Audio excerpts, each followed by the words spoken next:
Hello and welcome to week 14 of Arkham Chronicle Designs a Game, a web series about creating the Lovecraftian musical chairs megagame. This week we are very lucky to have another expert drop by. Ed Silverstone is a megagame designer, game runner, and writes articles about megagames, not to mention doing sterling work at MegaCon. No, not that one. That's better.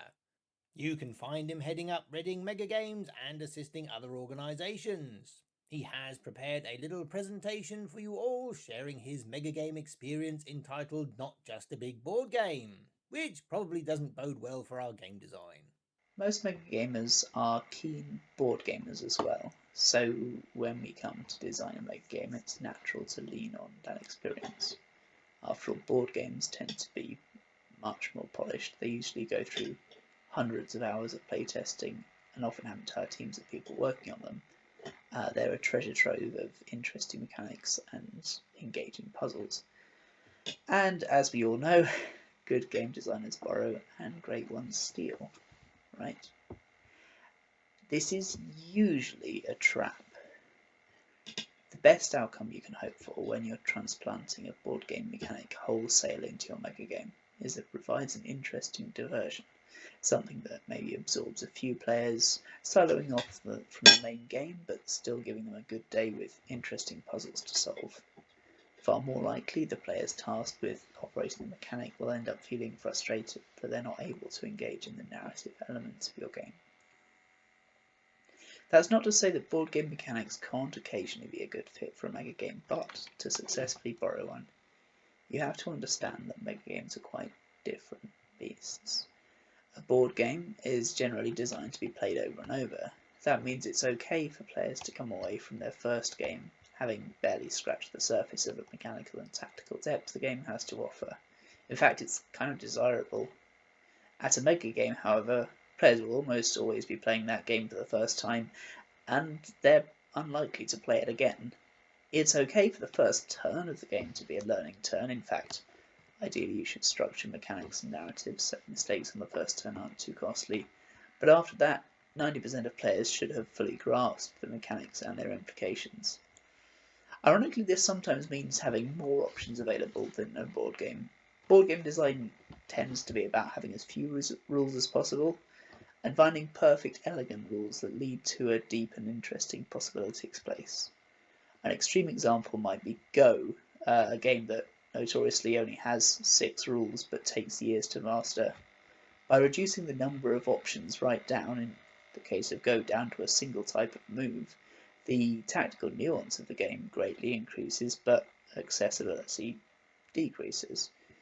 You can think of this as the difference between text and subtext. To an experienced player, it's clear that this sequence of moves projects power here, and this other sequence might shore up defences here. To a new player, it's a random pattern of black and white stones. In board game design, this kind of subtext is good, up to a point. You want there to be hidden patterns that gradually emerge over multiple games. You want experience to mean something. In a megagame, subtext, at least mechanical subtext, is generally bad. Alright, why is this? If mechanics are simple and easily solved, where does the player engagement come from in your game? Ideally from interactions with other players, and from the narrative that emerges from these interactions. In this sense, megagames are kind of more like tabletop roleplay games than board games. Mechanical mastery is definitely satisfying, but it's not the heart of the game. And players are sort of trying to win in some sense, but the criteria for victory are a lot more nebulous, and it's okay for them to morph as the game progresses. So the job of megagame mechanics is very different from the job of board game mechanics. In a board game, the mechanics are the challenge. Victory comes from understanding and using those mechanics better than the other players. In a megagame, the mechanics exist to define the framework for the narrative.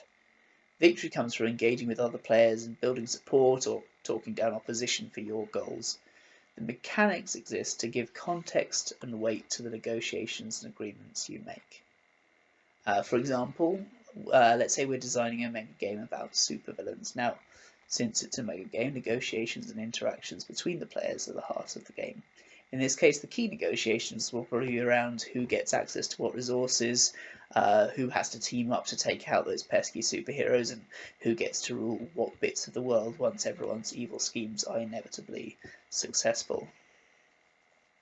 So obviously we'll need to have some game elements representing each of these villains' secret lairs and what happens when one of their colleagues sends agents in to try and loot the base. At one extreme, we could do this as a full-blown dungeon crawler with carefully positioned traps and guards, a research tree unlocking new security measures and countermeasures.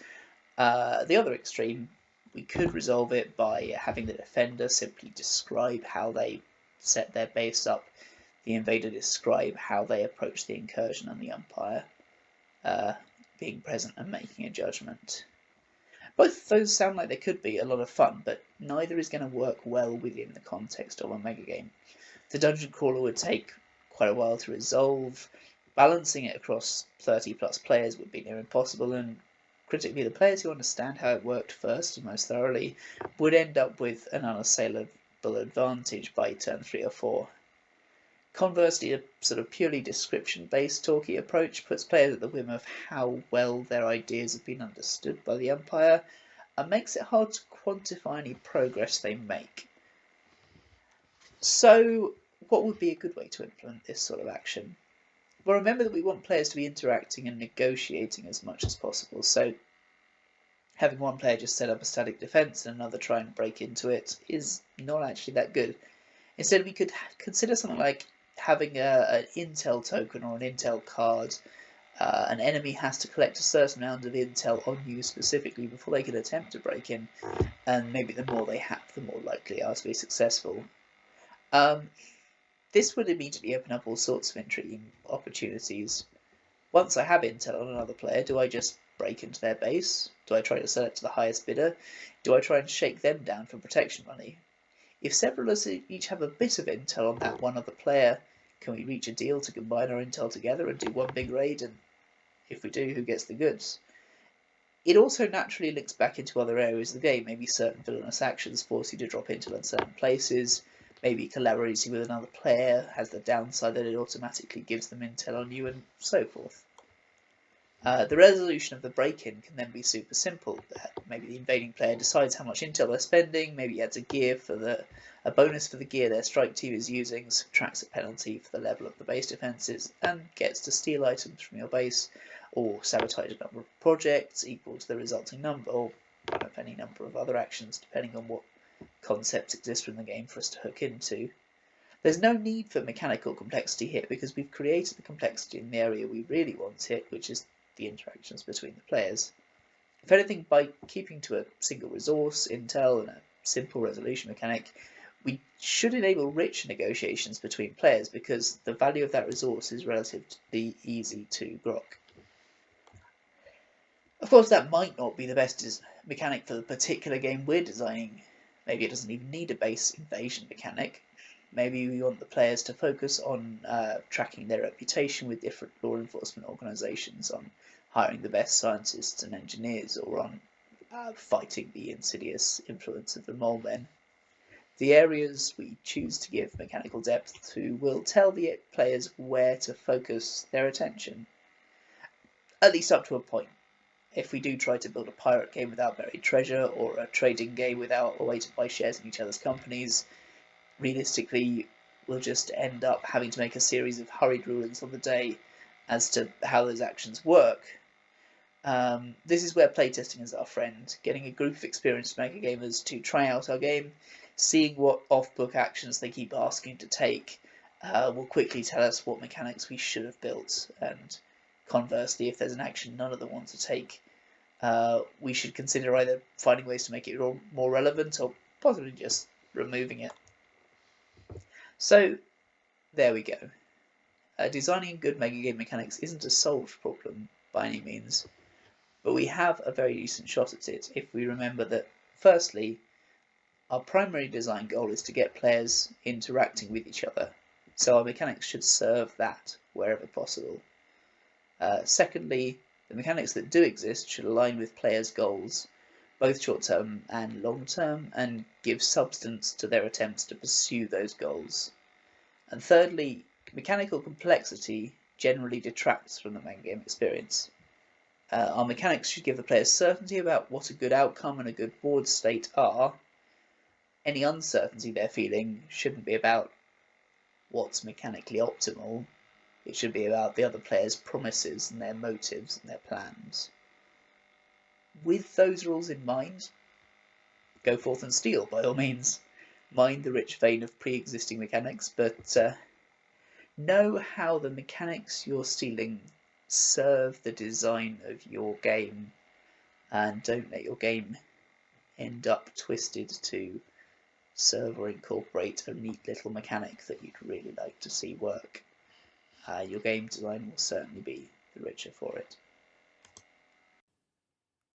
Thanks for that, Ed. We hope to see you again in the future for some more feedback.